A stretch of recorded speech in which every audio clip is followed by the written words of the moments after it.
Ladies and gentlemen, it gives me enormous pleasure to introduce to you Dr. Shah Rukh Khan.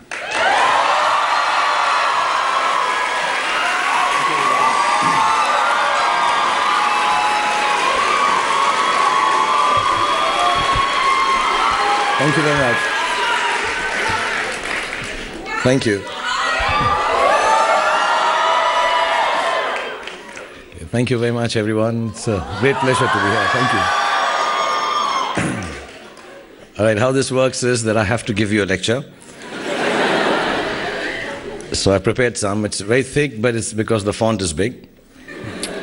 So I'll go on and on until you guys get bored. You can stop me halfway and ask questions or... Okay. First of all, it's an honor for me to receive this doctorate today.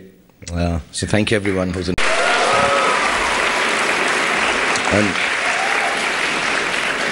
And humbled is a word often used by people in my profession. You know, you meet actors, they'll go, I'm very humbled, we all. I dislike the hypocritical, obsequious connotation of it in these contexts.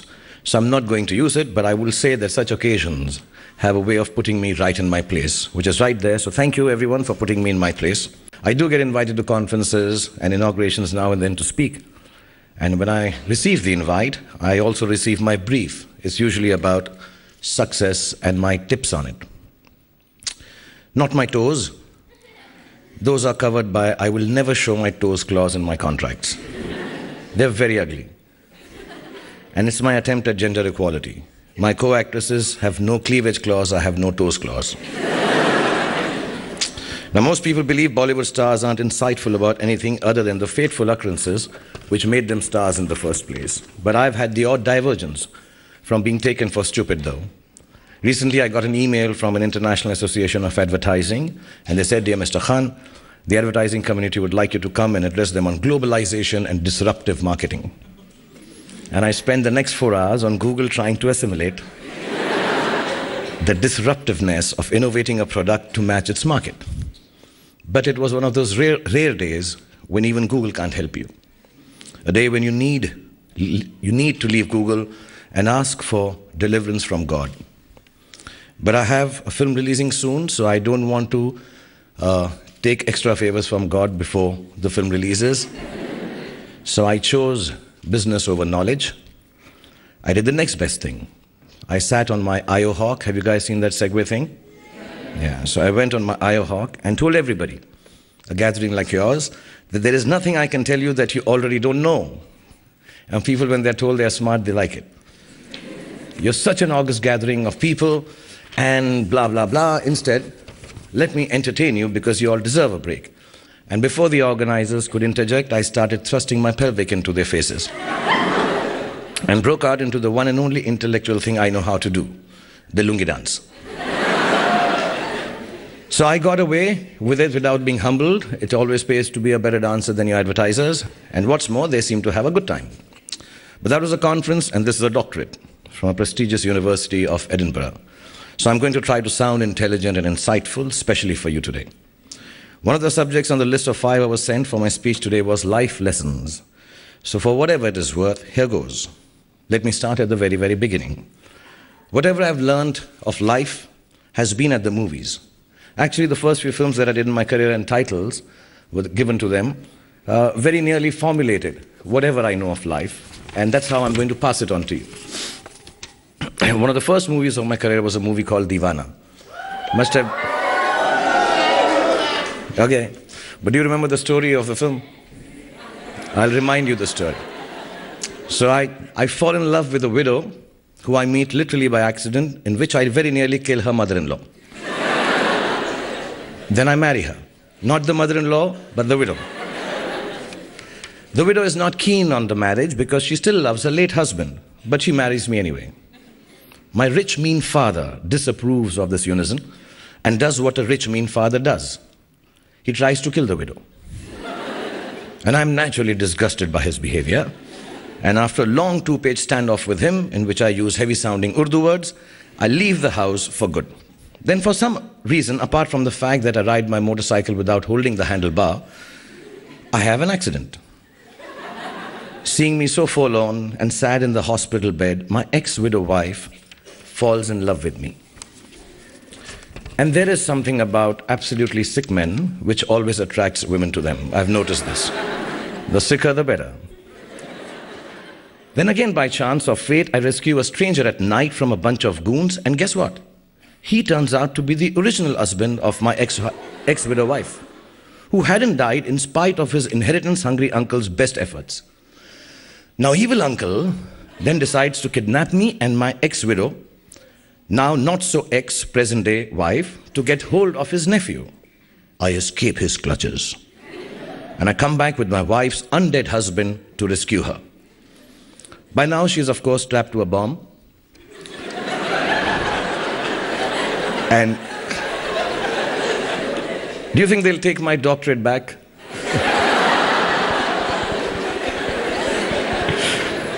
Well, she's strapped, of course, to a bomb, and after a liberal round of fist fighting, kicking and screaming, the evil uncle is blown to smithereens by the very same bomb that he had strapped on status-confused lady of the film. But not before the sacrificial ex-husband had a kamikaze, unstrapping his ex-wife and set the bomb off, killing himself in the bargain. All obstacles removed, our hero lives happily ever after with his beloved wife. I'm not sure why the movie was called Deewana, which in Hindi means madness of a particularly nice or romantic kind. But I have a feeling it had something to do with the guy who wrote the plot. So here's my first life lesson, inspired by the movie titled Deewana. Madness of the particularly nice or romantic kind is an absolute prerequisite to a happy and successful life. Don't ever treat your little insanities as if they're aberrations that ought to be hidden from the rest of the world. Acknowledge them and use them to define your own way of living, the only life you have. All the most beautiful people in the world, the most creative, the ones who led revolutions, who discovered and invented things, did so because they embraced their own idiosyncrasies. There's no such thing as normal. Normal is just another word for lifeless. Soon after I acted in Deewana, I became the hapless hero of a movie called Chamatkar.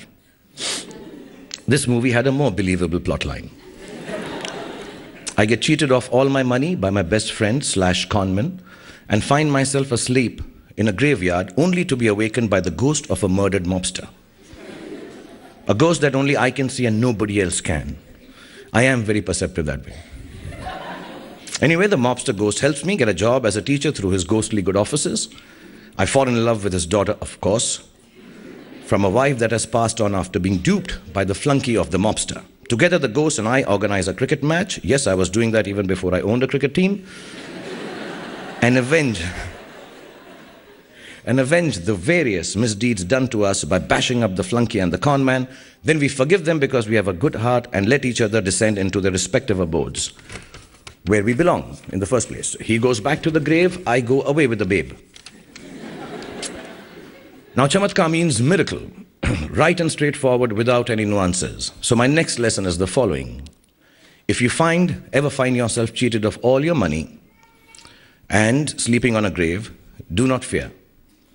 A miracle is near, either that or a ghost. But all you have to do is fall asleep, trust me. In other words, no matter how bad it gets, life is the miracle you are searching for. There is no other one around the corner. Develop the faith in it to let it take its own course. Make all the efforts you can to abide by its beauty, and it will not let you down. Use every resource you have been given, your mental faculties, the ability of your heart to love, and feel for those around you, your health and good fortune, all of the thousands of gifts life has given you to their maximum potential. Honor your life, please. Honor each gift and each moment by not laying it to waste.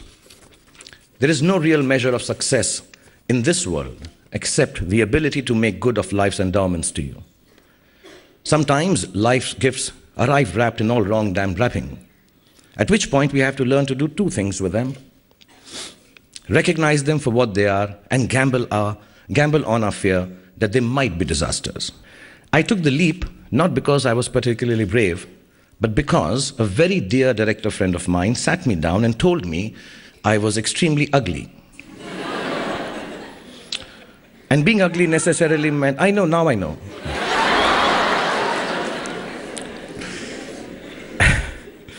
And being ugly necessarily meant I do bad guy roles. I wasn't the romantic hero types, he said. Actually, he used the words that my face was not chocolatey enough. So I started to eat a lot of chocolate. And while waiting for it to take effect, I jumped into bad guy roles. Dar means fear in Hindi, and everyone always tells you at speeches like this that you ought to be brave, so I'm not going to bore you with that idea. Instead, let me tell you this. Being brave means being shit scared all the way to the party. Yeah, I'm sorry if that word is being very scared all the way to the party.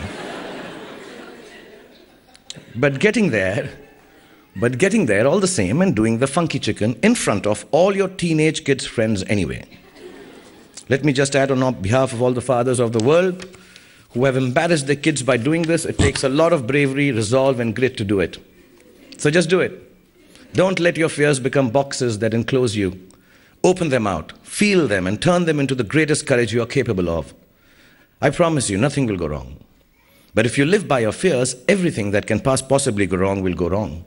And you won't even have done the funky chicken. And while you're talking about fears and bravery, let me also add this, that all the planning in the world won't take you where you want to go. And it's fine not to know what you want to be 20 years from now. Most of those who had it all figured out become bankers anyway. I'm sorry. This goes live on YouTube. My big next loan for the film is finished from my friendly neighborhood banker. Okay, I did a movie once called Kabhi Haan Kabhi Na, in which I was one of my favorite films actually. And in which I was the victim of a lover's confusion. And my next lesson is precisely that. It's okay to be confused. Confusion is the root to all the clarity in the world. Don't worry about it too much. Don't ever take yourself seriously enough to be so clear about your own ideas that you stop respecting other people's. Our values are our values. They don't make us any better than anyone else. At best, they just make us different. Always try to see the other person's truth, because like every movie has a story, every human being has one too, and you have no right to imagine that yours is better than anyone else's. Life lesson number 4, rears its head.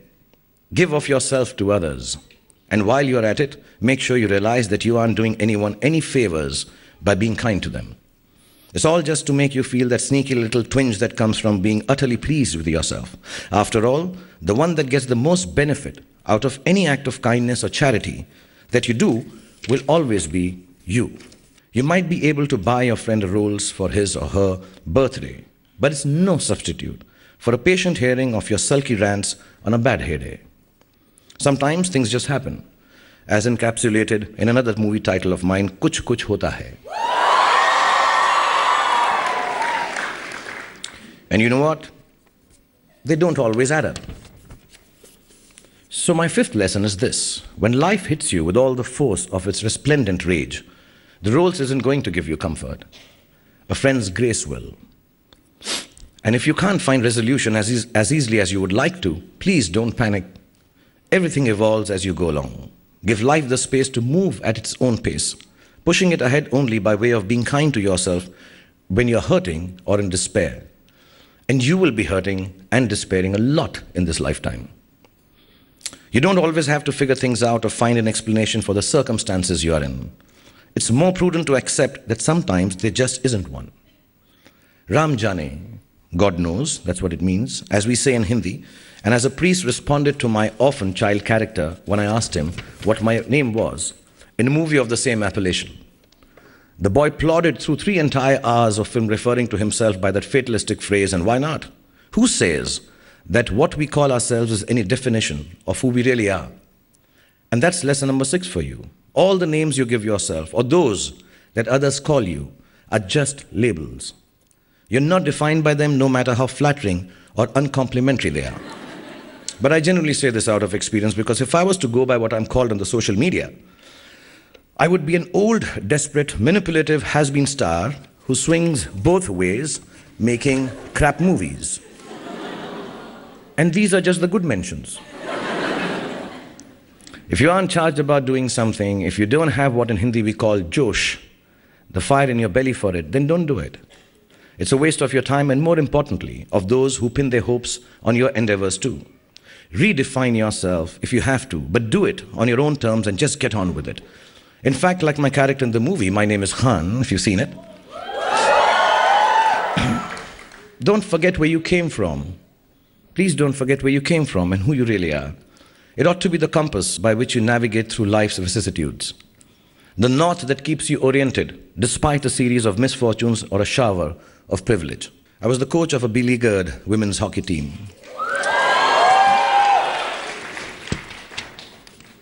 That went on to overcome its own problems, its struggles, and win a world championship. Its title was Chakbe, an inspirational martial cry that Sikh soldiers used while lifting logs in order to make bridges across rivers on their campaigns against their enemies. It implies the will to get up and get on with it, which brings me to life lesson number 7. Whatever it is that is pulling you back, it's not going away unless you stand up and start forging your own path with all your might in the opposite direction. Stop whining and start moving, so to speak. Sadness and happiness have the same quality of transience. Life is a balanced exchange of one with the other. And this is lesson number 8. Don't attach yourself to either. They're both going to change with the same certitude. Take them with the ephemeral spirit of their impermanence and manage them with a healthy dose of good humor. Laugh at yourself when you're despairing. Shed a tear or two when one of my movie plots makes you hysterical with laughter. I need to tell you, in Guddu, we did consider donating a single eye, the guy, to his blind girlfriend. And both of them waltzing into the sunset, eye patch to eye patch. We didn't do that. Then there was Kabhi Khushi Kabhi Gum. Yes. It means to be happy sometimes and sad others. Is the very beauty of a life lived in full measure. Why fail yourself by desiring one emotion and detesting the other? I have acted in 50 plus full-length films, or 60. If I took you through a journey of each title, we'd be sitting here forever. And you all end up fast asleep. So I'll wrap up with my last couple of words or lessons. Okay, film number 17. This one is Live from the Heart, Dil Se. Chal chhaiyan chhaiyan. Dil Se, love people, love the world around you, love animals and birds and big cities and mountains, love dreams. Yeah. And love your work and love me forever, love your friends and love me forever, love your enemies and love me forever. But most importantly, my friends, love yourselves. Embrace all that this life has in store for you. Let your heart be as deep as the deepest ocean. I died at a shockingly young age in a movie called Kal Ho Na Ho, which means just that. And I wasn't even a smoker in the film, which was sad. I've been told they're kids, so I can't use too many of these connotations and talk, so I'm controlling myself.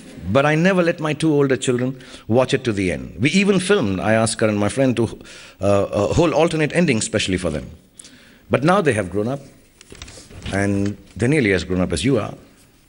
They will soon be embarking on a wondrous journey of their own, like most of you are.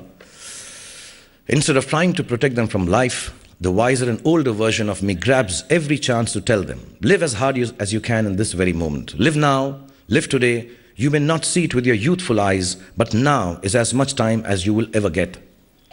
Because tomorrow, we will all be dead. Don't become a philosopher before you become rich. Make sure. Honest truth. Please don't do it. Find your space, find yourself, however small it is, find yourself your apartment, find yourself a partner, find yourself a business, do everything. And once you have made it what you want to, please, if there is any kind of issues back home, go and look after it. That's how DDL and Swades was planned and decided. I've been told, and I say this often, that the art is important on its own, the artist is not.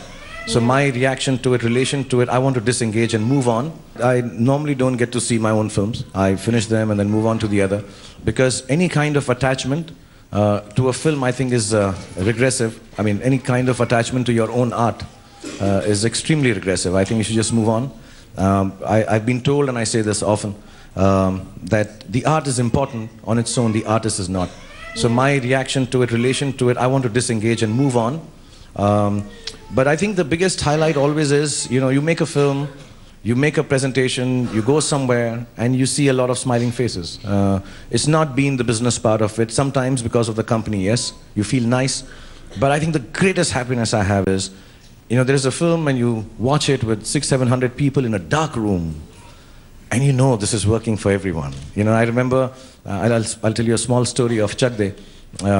I finished the film, and we all saw the film, and some of the nicest minds had made the film. I really want to point this out, that the acknowledgement, when I get a doctorate like this, I am actually taking it on behalf of hundreds of people who are responsible for making me who I am.